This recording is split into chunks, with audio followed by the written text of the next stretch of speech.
What's up, everybody? Unrested back again with another episode of Unrestology. If you don't know what this show is, this is kind of my long spoken show where you don't even really need to look at the screen, even though I've put it in 1080p for some reason. You can just put it in your pocket, put on your headphones, walk around with that iPhone, and listen to the show. Because I'm going to be talking for a while. Yes, this is my long show. Go ahead and look at that timestamp, and please don't complain about how it's long because you can read numbers.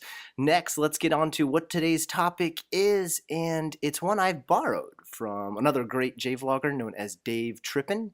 Dave Trippin has been doing J-vlogs, videos about Japan for quite some time, either as long as me or possibly even longer. I don't know why I haven't mentioned his channel in the past, but I realized I hadn't, hence I wanted to borrow a topic from his channel and also shout out his channel as well, not only because it's a great channel, because he had chosen a great topic. It was an email that he had gotten where a viewer had written to him about how he had moved to Japan and was dealing with a very difficult coworker. And guess what?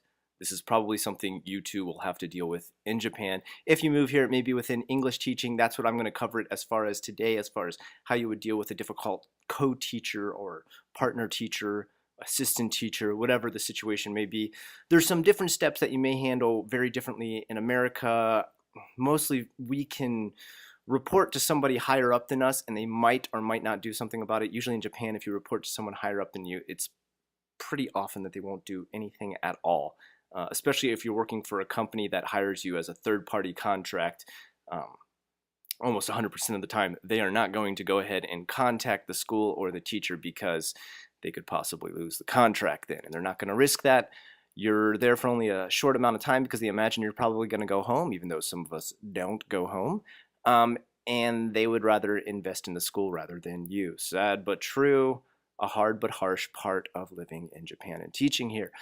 But I'm going to cover this also just because it may be something that you yourself deal with in an American job. And the Japanese way of going about it is very good. It's very clear, and it's not so aggressive until you push it to that point. And I think it can be used in many other jobs, many other different situations. So feel free to give your own theories on how you think this should be dealt with. Mine is not the best, the perfect one, the right one. It is just my opinion. Please understand that. I'm not saying I know the best way to go about this. I'm just going to say the way that I know to go about it with the culture that I have dealt with in Japan and how things work in Japan logistically. Okay? Let's jump right in. So the viewer had written in about, and I'm just paraphrasing, that pretty much they're working a job where the teacher that they're working with would not take time to look over their lesson before they taught together. I believe it was an ALT or possibly even JET program position, which is a position usually where you're hired by a third party to teach as an ALT, assistant language teacher, with a Japanese teacher who is the English teacher. Usually you work with multiple ones because there are multiple English classes within that junior high school. I believe this was junior high school level. I don't think it was elementary school. And unfortunate for him, he was dealing with a teacher who, as soon as he would do his lessons, even though they wouldn't take the time to look them over because he had tried to show the teacher the lesson, they'd just be like, I don't have time to look at this. They would suddenly berate them in class for making a boring or very not interesting, not fun, not exciting, or engaging lesson for the students that he was teaching, which, let's be honest, there's some bullying going on there. Obviously, if he has taken the time to actually try and show it to his partner and get it approved to make sure what he's doing is correct and within the bounds of what that teacher wants, then he's doing nearly as much as he can. There are a few more steps I want to add to it that I think are important. And then another teacher came on to talk with Dave, and he talked about his own experience, and it was nearly the exact same thing. It sounded like he had pushed a little harder even for the other teachers to take a look at it, to the point that they would take a look at his lesson and be like, yeah, I see your lesson plan, good enough, good enough. And then when he would get to class, he said again, they would berate him in class. They would say, what are you doing? This lesson sucks. Like, these kids don't like this lesson. None of these kids are interested in this and stuff. And Again, that's kind of bullying behavior. It does happen in Japan because Japan is not necessarily based on a meritocracy of how good you are at doing something. It's usually based on longevity of how long you've been at a company. So that person may be worse at teaching something than you, um, but berate you for how you're doing it and get away with it because they believe they are a higher level, or they are a higher level, or by rank or time they're a higher level than you. And let's be honest, you are an ALT, which means assistant language teacher. You are not a licensed teacher in Japan, so you're not an official teacher. So perhaps there was some disrespect in this situation. For the most part, that is not a problem. People don't disrespect you just because you're working as an ALT, because for the most part, as a native English speaker, you are speaking much better English than the actual English teacher themselves. And that might also be another, I guess, cornerstone of contention for some of these situations too. They get angry or pissed off that they've learned English one way, or sometimes you even see conflicts where they've learned British English, which is not wrong. You've come from America and you're teaching American English, which is not wrong. But I guess let's be honest, British English is did come far before American English, so I guess some people might say that British is correct, but that's not the point here. That's a chicken or the egg argument. What we're saying is both have their own forms and actually books to back up the way that the form of English is done. Spellings and stuff aside, each country has their own version, and it's important that you learn both, in my opinion. It's important that you should even learn accents and everything. It's important that you learn New Zealand, Australian, and Canadian English too, I think, if you really are going to speak it internationally, quote unquote. So there may be some conflict there too. They may say like, color has a U in it, favorite has a U in it, and different things like that. It's fine. I mean, if that's really your argument, you should just agree with the teacher and be like, sure, you want to teach it that way, let's teach it that way. That shouldn't be something you fight back against. Anyway, let's get into how you would handle this situation. What would be the best way to go about approaching this if you're constantly being told that your lessons suck, or constantly being harassed. I shouldn't say harassed. Harassed means like they kind of go out of their way. This is more like they're waiting for a chance to pounce on you when you teach. Or even after the lesson, they're like, oh, you did horrible today. It's a bad lesson. I myself experienced this before. It has happened to me. It pretty much happened to me in my last job. They weren't really attacking my lessons, but they were just, I guess, attacking the way that I took care of the kids there, as far as they would say like I was scary to the kids, and then I would ask the parent what was the problem, and they'd be like, I've never said anything like that. I don't know why the teacher's telling you that. Or I would ask like, what intimidates you as far as me being a teacher, and they'd be like, nothing, I don't know what you're talking about. And eventually I started to find out that this teacher was just making these things up when I confronted her one-on-one. And that was just a situation of a bully, working with a bully, and it does happen. And I'm going to get into some reasons today why it may happen as well. Let's just jump into it as I continue to babble for now 8 minutes. Okay, so step one to handling this situation. Step one, do some introspection. Maybe you really are bad at teaching. It is possible. If you're brand new to Japan, if you're brand new to teaching, if you've never taught English before, there is a chance that the way you are making your lessons are not that great. I would say the way I used to make lessons when I first got to Japan compared to now, I am heaps and bounds better at the way choose the different things that engage students. Like I really know what makes kids laugh a bunch in class. I know if I'm making them laugh a bunch in class that they're loving the lesson, that they're having a good time. I know the kind of triggers that really like make them super happy or get them super excited. And I know the things to stay away from, words that are too hard, descriptions of things that are too hard. What English is simple enough for them to understand definitions I'm trying to explain, not having to switch over to Japanese and not give them full immersion when I'm teaching. So think about that. And if you really think maybe that's the possibility that you really are having a bad lesson or you aren't teaching as well, hit up some different sites, some different people that know about this kind of stuff. Dave's ESL Cafe is a great site for all different types of lessons, worksheets, plans, different things like that. Hit that one up, check out some stuff there, read some stuff from people who've taught in Japan, talk to some other teachers who've been here for a long time. Watch Victor's channel, Give Me a Break, Give Me a Flake Man. He's a great teacher. A lot of the stuff that he does is just off the top of his head, and they're great because he's been doing it for so long. Yeah, you can even message me or comment below. I will give you a few of my ideas. For example, I always include juggling when I'm teaching very small children, because they cannot stop watching when I'm juggling. And if I attach numbers or letters or pictures to those balls, like I literally draw them on the balls, and they choose a ball, they then have to say what that is, and they're staring the whole time those things are moving around. They love it. Okay, that was one of the best things that I learned to do over time. But when I first got here, I didn't even know how to juggle, let alone make that lesson. So I think I kind of did suck at the beginning. I'm going to be honest and introspective enough to say I did.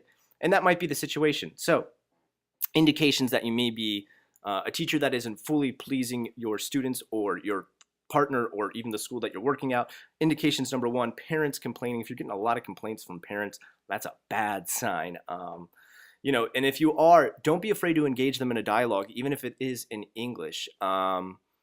Especially if you're teaching at an international school, because most times if they're sending them to an international school, it's because they have a bit of a passion for the English language in general, and they're going to try their best to even try and speak it. They might want to speak it and actually do it. At a ALT job or a junior high school where not a lot of parents are actually going to speak any English at all, you might not want to do that, but you might try to find some sort of segue to getting to talking to them. Maybe you can have it translated through a fellow teacher or something like that.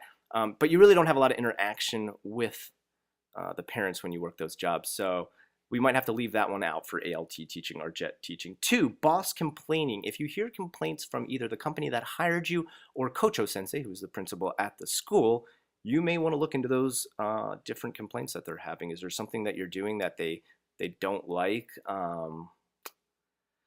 I remember hearing past complaints every time I would show up at a new job at these different schools, because they'd send you around to different ones. There were complaints about the last teacher. I would definitely make sure I would never do them. For example, just being late was one of the biggest problems I heard. I can't believe this because I would show up super early to a job. Minimal 15 to 20 minutes early to every job I've ever worked in my life, every single day. I start to get literally heart palpitations and nervous if I'm even close to being late, or even just close to being on time. So that was never a problem with me, but I heard this a lot. I heard different things like they would leave the class early or not finish up early, or they wouldn't use the tools that were given to them by the school. When you are teaching LT and JET program, there is actually government issued tools that you're supposed to be using. You can attempt to give your own spin on it, which a lot of teachers are cool with, a lot of places are cool with, but the problem is that a lot of these places have a specific way that they've taught it, done it for a very long time, and they want you to stick to that. Okay, number 3. Number 3 is students unengaged or bored. Students unengaged or bored is pretty common for when people first get here to Japan and are just trying to figure out what the levels are of their students that they're teaching. That's very difficult because there are so many schools with so many different levels, some that really focus on English and some that just don't care. There's schools that are getting kids ready to go to a technical school. They're really well known for getting kids ready to go to machinist schools or maybe even medical schools or something like that. I guess if they were going to medical schools, though, their English would have to be pretty damn good.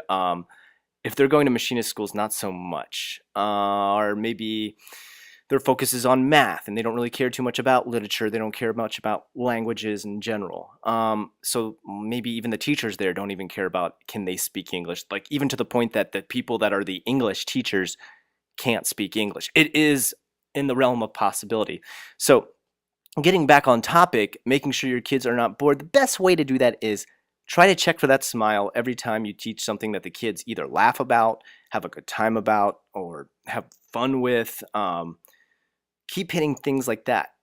Work with what you've got, what you've done the best with, and keep including things like that or things similar to that or in the same way with the same games, etc. One of the biggest complaints from kids when it was, I guess, a national census or something that they were talking to them about on a white page report from the government was that English was no longer fun in their junior high school years, mostly because all the games that they played with English in elementary and kindergarten years was gone. And that's mostly because they're getting ready for a lot of entrance exams and tests, which obviously you don't end up doing a lot of fun games like karuta and stuff like that to pass a test to get into a technical school. All right, moving along. So those were 3 subset things to look for if possibly you are the reason that the lessons are bad. You really are making bad lessons. Number 2, now let's say you are making awesome lessons. You've been here a while, you know what you're doing. Maybe you even took classes on how to do this. Maybe you've been told by other schools that you're great and they love the way you do it. Maybe you have some other way of validating that you've done or made or create decent lessons. So that may be the case, but what you may still want to do is make sure the decent or great or super lessons that you have made fall on the responsibility of the other teacher. And I don't mean by saying like just let them create everything and then do your own thing. I mean, make your lesson, go to that teacher that you're going to work with, and have them approve it. Say, is everything within here that I'm going to do in these 45 minutes that I teach the class, which most ALT jobs do 45 minutes at a time. I think elementary is a little bit shorter, 35. Is it all within the realm of what you want to teach? Is it all within the parameters of what you think was important to get across in this class? Do you think these are important things? Do you think these are fun things for the kids? Do you think these are interesting? Do you think it'll keep them engaged? And I'm not saying you have to ask every single question like that, but you want to get some kind of response that is more than them just brushing it off, saying, yeah, I don't have time to look at this. It's good enough. Make sure you get a really clear, valid response that you can then fire back at them should they possibly attack you with your lesson not being as good as they want it later. What I'm saying, and I'm not saying this in any sort of attacking or even passive-aggressive manner. This is just making sure all your, bases are covered, all your T's and Q's are crossed. Do you cross a Q? No, I don't think that's correct. I don't know much about the English language. I only speak it.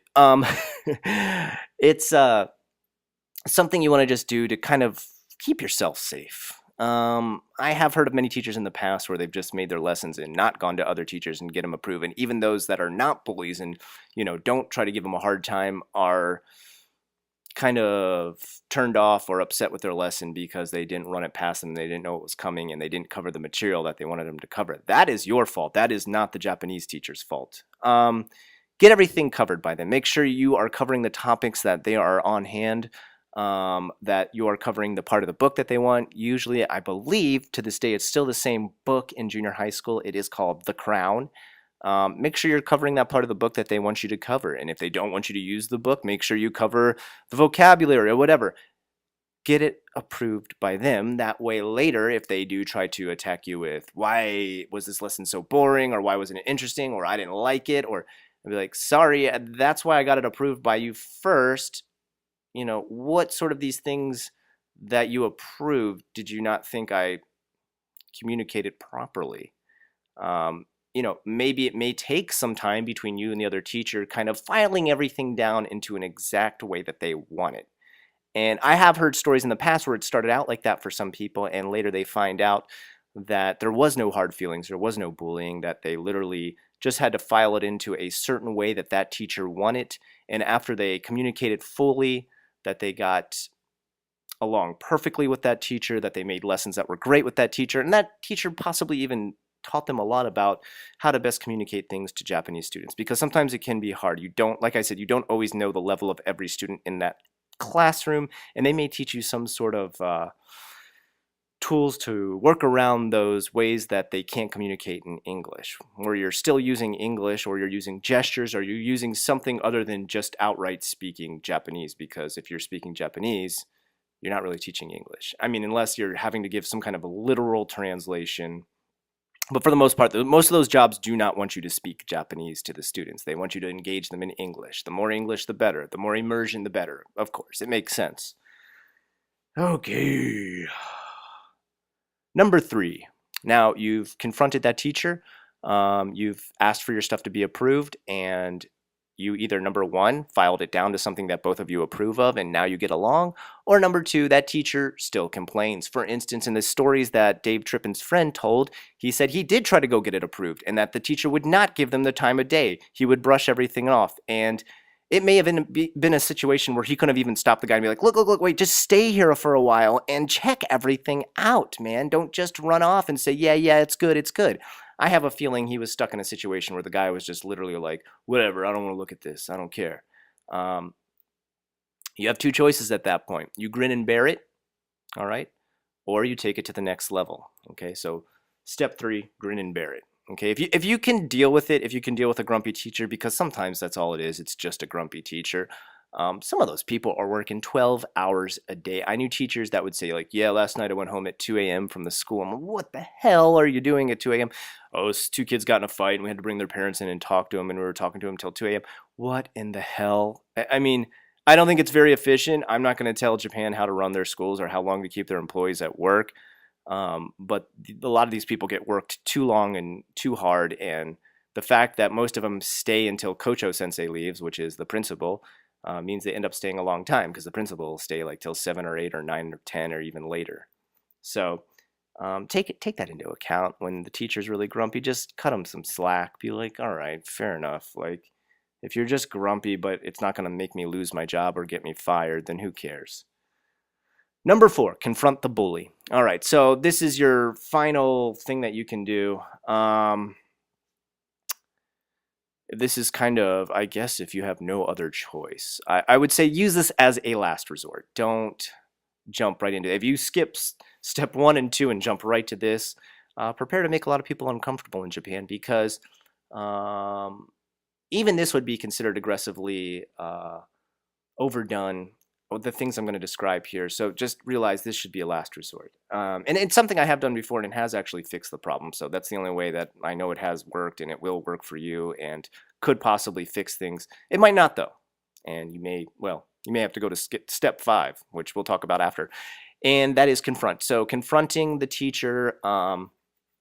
So there may be multiple reasons, like I said, for this teacher being a bit of a bully. Like I said, they could have been there too long at night, every day, working too much. They're grumpy. Maybe there's something going on in their life right now. If you find out something like that, like a spouse just died or their kid is sick or something, cut them some slack, man. Things like that stress people out and make them act like they don't normally act. So if you hear some kind of rumors or something like that going around, just take that into consideration, okay?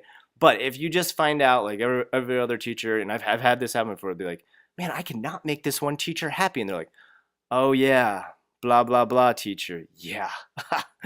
I've had that before where I tell the other teacher, I'm like, is there something I can say? Is there a gift I can bring? Can I appease them with the way I teach? And they're just like, nah, he's just always like that, or she is just always like that. And I've had it both men and females. Teachers act like this. So, and like I said, there's probably always going to be one at one of the jobs that you work. Maybe even in America too, I'd say. I mean, this isn't a thing that's restricted to Japan. If anything, in America, you probably end up with more people like this at your job because you're more allowed to speak your mind.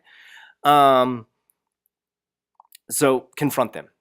They may be a bully because they believe they're higher than you, which they may actually be, but it's no reason to abuse a worker, power harass a worker.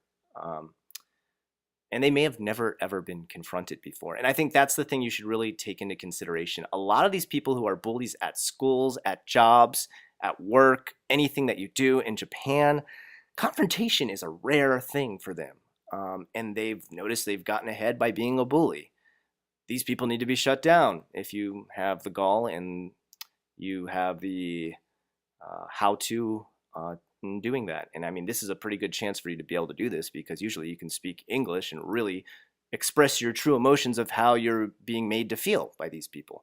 Don't be afraid to do that. Speak your mind. But like I said, before you do, go through all these other steps first. Do not skip to this step unless you want to make things very tense and uncomfortable for you at your job. Go ahead and confront them. Say, look, I done everything you've asked. I got your lesson approved. I, got your thumbs up on doing this. I've tried to just, gambate and stick with it, gamansuru, and push through it, and you're still not happy all the time. What is the problem? You got a problem with me? Do you got a problem with my lessons? We need to talk about this right now and get this figured out, okay? And this is as aggressive as you should get. You shouldn't be like, man, fuck you, dude, I'm fine. If you get like that, you're just going to lose your job. They're just going to fire you in Japan. People there in the office are just going to be like, whoa, psycho, and you're gone. Nobody flips out. Well, I'm sure sometimes people flip out in a job, but they also get fired in Japan. I've seen multiple teachers, just lose it. And maybe they had a really good reason for losing it. Maybe, like, I knew one guy, he had been asking for supplies for his classroom for 3 months, and then finally we had our quarterly meeting, And he just lost it at the meeting. He's like, I have been asking for this goddamn globe and these history books for my damn history class. And he just went nuts. And like his manager's like, yo, sit down. And he was fired. After that meeting, he was gone. You can't act like that in Japan. You can't lose it at the workplace. Be yourself on your own time. Don't feel like you have to assimilate who you are on your own time. But at work, try to be as Japanese as you can. Try to act as Japanese as you can. Try to stay in the harmony, harmony of the workplace while you are there. Do not lose your shit, man. It's not cool. It's not cool in Japan. You're not even supposed to be coming to work. Like if you had somebody just die in your family, don't come to work and boo-hoo all day. They're going to send you home. They're going to think, they're probably not going to fire you over that, but it makes everybody uncomfortable in Japan because you don't bring a lot of emotion to work. You bring a working spirit to work. You bring that samurai spirit. Like I said, you gambate, you gamansuru. I know it sounds harsh, guys. I know. I understand. Some people are probably like, that is so messed up, man. The humanity, bro. I'm not saying this is right. I'm not approving it. I'm just saying this is what happens in Japan. And if you want to get along and keep your job, this is what you do. So, confrontation. Confront the bully. It might be the first time they've ever been confronted. That's something that I did myself with my last job, and they continued to be a bully, so I quit. But they were really surprised that I confronted them. They just tried to like end the conversation. They couldn't even handle it. I was just like, what about this? What about this? What about this? You've said this is okay, but now this is not okay. I kept a list in my mind, and over time it just kept building and building. And I was just like, look, I'm going to confront this guy, and if they don't shut down after this, just gonna quit. And that's what I did. So and you'll feel great after. You'll feel effing amazing. Make sure you have a backup plan. Make sure you have a contingency job on the side should this go wrong. Okay, that's why I said leave this for the last possible scenario for you. Don't think that this is something you're going to pull out of your pocket upon first the first disagreement you have with that teacher. Confront them, state your reasons as calmly as possible, but really sock it to them, I've made my lessons within the parameters of what you wanted. Okay, you got to use more simple language, obviously. Most Japanese don't know big words like this. Not that perimeter is a giant word, but in Japan, it's just not used. Keep things simple, explain it as clearly as you can, make sure they're understanding everything you're saying, make your case, and see where it lands you. I've done everything you wanted. I've kept it within this. Every time I do a lesson, you tell me it's not good. It doesn't engage them. I see the kids laugh, especially like if you're seeing the kids laugh and have a good time and like dance around your stuff and games and, having a great time. If you're seeing these kids really enjoy the lessons and there's no complaints from your business, there's no complaints from your kocho sensei, there's no complaints from other teachers, you're probably doing it right. And this person's just a jerk. Confront them, say, what else am I supposed to do? Every time I do a lesson, you're not happy with it. Every time I do a lesson, you tell me it's not good enough. What else do I need to do? Because if there's nothing else that I can do to make this working condition better for me and better for you, then I don't see why I should stay at this company, or I don't see why I should stay at this job. All right? Be ready to put your job on the line if you're going to do this, if you're going to take it this far, okay?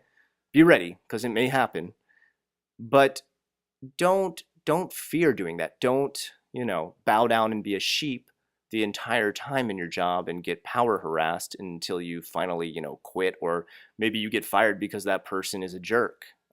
I've seen times, I guess I haven't really had this happen to myself, but I have seen times where the other teacher is such a bully that they go out of their way to try and make it so they don't get their contract re-signed.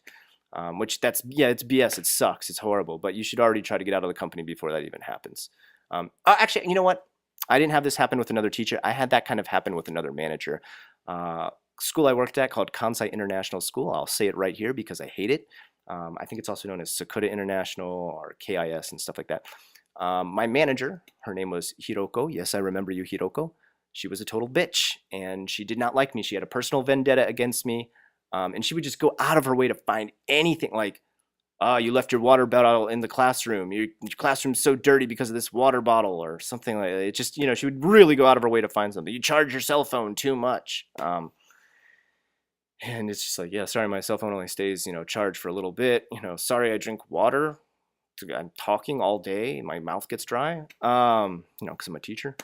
So she would just like literally go out of her way. She'd try to like find all different types of stuff. I remember one time a parent forgot to take her child's report card home, and she just flipped out. She's like, "Why would you not chase her out of the school and make sure she got that?" And I talked to the parent. I apologized. The parent was just like, "What are you apologizing for?" I'm like, I apologize. I didn't give you your report card. She's like, "No, I just forgot. I don't know what you're talking about." Like she felt more uncomfortable that I was made to apologize to her. And this lady was just a bitch. She just went out of her way. I guess I don't know if she like hated Gaijin or she just had like a personal vendetta against me. I mean, she treated everybody like this. It was bad. Um, and I eventually ended up losing my job because she went out of her way to tell the owner and just constantly bombard the owner with how bad of a teacher, to the point that like she would send people who review classes, and those people would review and be like, "What? I don't get it." Like, and they would give me like these really high reviews. And even when I brought that up when I got fired, they took me into a conversation room later. I didn't really actually get fired, but they just didn't re-sign my contract, which I consider that fired because I've never actually had a contract re-signed. And they're just like, "Oh yeah, you don't communicate with the parents well enough, so we don't want to rehire you." And I was like, "Well, what about all the reviews I got that were like 5-star reviews and everything?" Because literally we had like a star system. I think it was like some like circles or something like that. And they'd be like, "Well, those don't really matter as much as our parents because they're the customers." And fair enough, they are the customers. But she had really gone out of her way. Even the parents, after I was fired or wasn't re-signed, they were like, "Why are you leaving? Like, are you going back home?" And I'm like, "No, they didn't rehire me." And they're just like, "What the?" Like, they were really pissed. The parents were all about like, "But we wanted you to teach our kids next year." And I'm sorry, talk to the school about it. So they took a lot of heat from that after, which was great. I didn't really have to go out of my way, but I really regret it that I didn't get up in Hiroko's face and just give her all four before I left the school. And because of that, in the future, when I would run into someone who reminded me of her, I would make sure that I confronted them. And there's times where it would shut them down completely, and they'd just be like, "Damn, I can't bully this guy," and they would move on to somebody else, which sucks. If I saw that, I would probably pull the person aside and take and be like, "Look, man, you got to just step up to them or to the girl, or be like, look, girl, you gotta confront them or take them on, fight back." Um, it's just a fact of life. And like I said, this happens in every country. This is not just a Japan thing, but the way you approach it is a Japan thing, and the way you go about handling it. But this may also work for other parts of the world. This may also work for a very slow and gradual way to confront a problem, or a problem worker, or a problem coworker, whatever you need to deal with. All right. Once again, that was Dave Tripping, who DAVETRIPPIN. Okay, no apostrophe there, no G on the end. Dave Trippin. Check out his channel. I'll put a link below to make sure you do. And actually, I'll put a link even to his video because I think it also offers a lot of great advice and covers some points that I did not in this. I am unrested with the questions you requested. This is Unrestology. Until next time, you guys have a good one.